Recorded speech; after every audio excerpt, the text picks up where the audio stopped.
guys, today I'm going to be filming my push day workout and I'm doing Natalie's workout. She just got her CPT, so I will leave her YouTube and Instagram in the description. And before we go in, we're going to take pre-workout. So I have this, don't recommend it because it's terrible, but I still use it. And she's using... I'm using the Rise Tiger Blood. This one is like the higher stem one. So if you don't really take pre-workout, I'd recommend only taking half a scoop just because it's high stem. But yeah. We're dry scooping. Don't recommend that either, but... No, it's terrible. Terrible. It's okay. It's okay. I only take about, like, not even half a scoop of this because it heightens anxiety, like, times 10. I'm taking a full scoop just because I feel like I need it today. Yeah. It's one of those days. It is. Cheers, Anna. Cheers. I have to wait for you, but...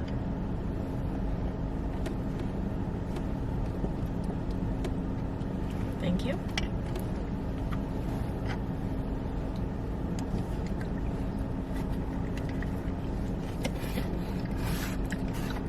I just don't enjoy that.